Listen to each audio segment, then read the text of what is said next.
And ఇప్పుడు main topic megastar Chiranjeevi గారి గురించి నేను చెప్పాలనుకున్నా. యాక్చువల్లీ నేను ఒక 2-3 గంటలు మాట్లాడగలను ఈ టాపిక్లో, బట్ క్రిస్ప్గా నేను అనుకున్న 3 విషయాలు నేను చెప్తానండి. అఫ్కోర్స్ ఆయన మెగాస్టార్గా ఆయన సినిమాలు, ఆయన చూసిన హైట్స్, ఆయన బ్రేక్ చేసిన రికార్డ్స్ ఇవన్నీ మీకు తెలిసిన విషయమే, కొత్తగా నేను చెప్పాల్సింది ఏం లేదు. బట్ నాకు తెలిసిన నా మెగాస్టార్ మా మామయ్య గారు. లైఫ్లో నాకు ఎన్నో విషయాల్లో రోల్ మోడల్. ఆయన నుంచి నేను లైఫ్లో ఒక 3 విషయాలు నేర్చుకున్నాను, చాలా విషయాలు నేర్చుకున్నాను. దాంట్లో ముచ్చటగా 3 విషయాలు మాత్రం చెప్తానండి.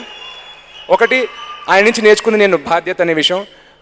నేను 11th స్టాండర్డ్లో ఉన్నప్పుడు బాగా లావుగా ఉండేవాడిని, చదువు పెద్ద ఉపయోగం కాదు. మా నాన్నగారు సినిమాల్లో బిజీగా ఉన్నప్పుడు కొంచెం స్ట్రెస్ పడేవారు అనమాట, శిరీష్ ఏమవుతున్నాడు ఇది అది అని చెప్పి. అప్పుడు ఆయన ఇంట్లోనే 1 year నన్ను ఉంచుకున్నారండి. ఉంచుకుని నాకు డైలీ జిమ్కి పంపించి ప్రతి పూట ఏం తిన్నానో చూసి మా మావయ్య గారు మా అత్తగారు లిటరల్గా మా పేరెంట్స్ లాగా 1 year వాళ్ళ ఇంట్లో పెంచారు. సో ఇవాళ చూస్తుంటే నాకు మళ్ళీ మా అన్నయ్యల పిల్లలు వీళ్ళని చూసినప్పుడు మా మావయ్య గారు నన్ను ఎలా చూసుకున్నారో చిన్నప్పుడు, అలాగే నేను కూడా వాళ్ళని చూసుకోవాలి అన్న ఒక బాధ్యత అనే ఫీలింగ్ క్రియేట్ చేయించారండి. So I'd like to thank that. ఇంతేకాదు, చిన్నప్పుడు నేను ఫారెన్ వెళ్ళానంటే అది మా మామయ్య గారు తీసుకెళ్ళినప్పుడే. నేను చూసిన ఊటీ, కొడైకెనాల్, కాశ్మీర్ ఏదైనా ఉంటే అది మా మామయ్య గారు సినిమాలు అప్పుడు తీసుకెళ్లారు. ఫారెన్ వెళ్ళే ప్రతిసారి మమ్మల్ని గుర్తుంచుకుని మా కోసం గిఫ్ట్లు తీసుకొచ్చి, మా ప్రతి బర్త్డేకి గిఫ్ట్లు పంపించి, మా చిన్నప్పుడు వీడియోలు, ఫోటోషూట్లు అన్నీ తీసి. సో నిజంగా నాకు మళ్ళీ పిల్లలు ఉంటే మా చిరంజీవి గారు లాంటి ఫాదర్ అవ్వాలని, మా ఇంట్లో పిల్లలకి నేను మంచి మేనమ అవ్వాలని బాధ్యత అనే విషయం నేను చిరంజీవి గారి దగ్గర నుంచి నేర్చుకున్నాను. గౌరవ్ సినిమా షూటింగ్ స్టార్ట్ చేయకముందు ఆయన మెడ్రాస్కి ఒక పని మీద వచ్చారు. సో సరదాగా కలిసినప్పుడు, నువ్వు యాక్టర్ అయిపోతున్నావు కదా, నీకు 2 విషయాలు చెప్తాను గుర్తుంచుకొని చెప్పారండి. ఎందుకు ఆ మూడ్లో ఎప్పుడు అలా అన్నారు, ఎందుకు అనాలనిపించింది నాకు తెలియదు. అమేజింగ్ విషయం ఒకటి చెప్పారు. నువ్వు వారంలో ఒక 40-50 మందిని కలుస్తూ ఉంటావు. వాళ్ళకి నీకు వాళ్ళు ఎవరో తెలీదు, వాళ్ళ తర్వాత చూడపోవచ్చు, మర్చిపోతావు. కానీ వాళ్ళు శిరీష్ అనే వ్యక్తిని ప్రాబ్లీ లైఫ్లో ఒక్కసారి కలుస్తారు. సో అలా కలిసినప్పుడు వాళ్ళు గుర్తించేలా చేయి, వాళ్ళు గుర్తుంచుకునేలా చేయి. ఫోటోలు అడుగుతారు, ఆటోగ్రాఫ్లు అడుగుతారు, ఇబ్బంది ఉంటుంది.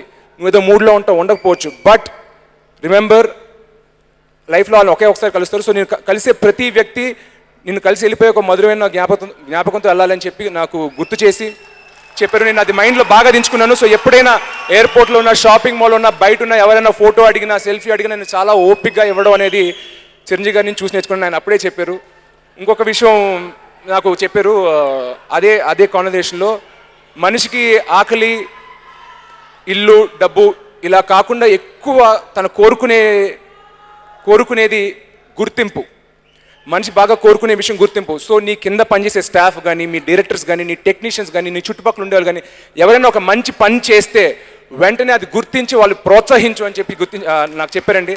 సో అప్పటి నుంచి నా స్టాఫ్ కానీ, నా చుట్టుపక్కల వాళ్ళు కానీ భయంతో కాకుండా ప్రేమతో గెలుచుకోవడం నేర్చుకున్నాను. అక్కడి నుంచి నా లైఫ్ నిజంగా మారింది.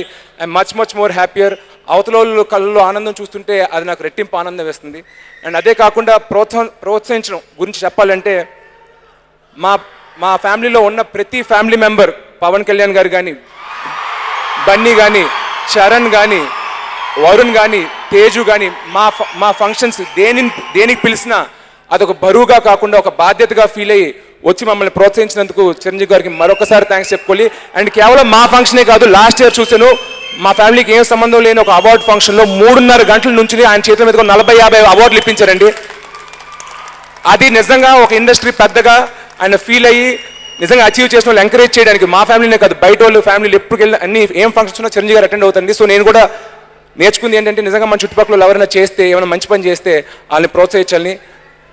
నేనే చాలా ఇబ్బంది పడ్డాను ఈ ఫంక్షన్ పిలవడానికి, ఎందుకంటే 5-6 హీరోలు ఉన్నాం. సో సంవత్సరానికి 7-8 సినిమాలు మావే ఉంటాయి. బట్ ప్రతి ఫంక్షన్ని చిరంజీవి గారు రావాలని ఎక్స్పెక్ట్ చేయడం సహజం కాదు. కానీ ఇంకా తప్పక ఇప్పటివరకు నా ఆడియో ఫంక్షన్ దేనికి చిరంజీవి గారు రాలేదనుక మొహమాటంతో, ఇబ్బందితో అడిగాను. బట్ వెంటనే ఆయన ఎస్ చెప్పినందుకు I'm thankful very much to Chiranjeevi గారు అండి. Thank you very much. నాకు పక్కనే ఉంటుండే చిన్న టెన్షన్ వస్తుంది. మామూలుగా స్టేజ్ ఫియర్ లేదు, కానీ చిరంజీవి గారు పక్కన ఉన్న వెంటనే చిన్న ఉనికి వస్తుంది.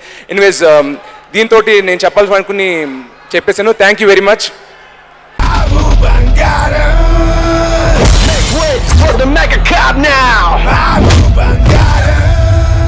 టైగర్ వెజ్ తింటే ఎటకారంగా చూశారు, నాన్ వెజ్ లో దిగిందిరా. ఇక నరకమేరా ఒక్కొక్కడికి. సడన్ గా క్యారెక్టరైజేషన్ లో ఇంత జంపా, ఇదేం కాన్సెప్ట్ సార్? బాబ్ బంగారం కాన్సెప్ట్. బాబు బంగారం